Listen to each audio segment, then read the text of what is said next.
আসসালামু আলাইকুম ওয়া রাহমাতুল্লাহি ওয়া বারাকাতুহু। প্রিয় বন্ধুরা, আমাদের মাদ্রাসার একটা ছাত্র তার আব্বাজি আগামীকাল ইন্তেকাল করেছেন।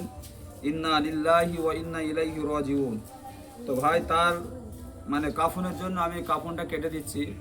একটা জিনিস আমরা প্রত্যেকে মাথায় রাখবো, আমি যত বড় জমিদার হই না কেন, যত বড় আমি টাকা পয়সা মালিক হই না কেন, দুনিয়াতে ভাই আমি এসছি খালি হাতে আর এবং চলে যেতেও খালি হাতে।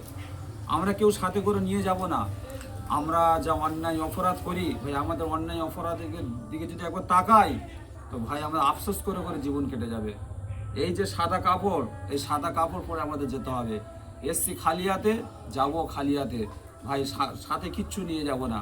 আর সবচেয়ে বড় আফসোস, দুনিয়াতে আমি যা কিছু করেছি, আমি যদি আজরাইলে 2 টাকা ঘুষ দিই ভাই, আমার জানটা আসানের সাথে কোনোদিন কবজ করবে না। আর আফসোসের বিষয় হলো এইটাই যে এই কাফনে কাপড়, আমি যে দুনিয়াতে সম্পদ যা কিছু অর্জন করেছি ভাই, কিচ্ছু আমার সাথে যাবে না। কেননা এই কাফনের কোনো পকেট হবে না, হ্যাঁ, আর কবরে কোনো আলমারি থাকবে না। অর্থাৎ খালি হাতে এসছি, খালি হাতে ভাই আমাদের যেতে হবে। যতটুকু পারবেন নেক কাজ করবেন, ভালো কাজ করবেন, মানুষের সাথে ভালো ব্যবহারটাই করবেন। আল্লাহ পাক আমাদের সবাইকে বোঝার তৌফিক দান করবে বলে আমিন।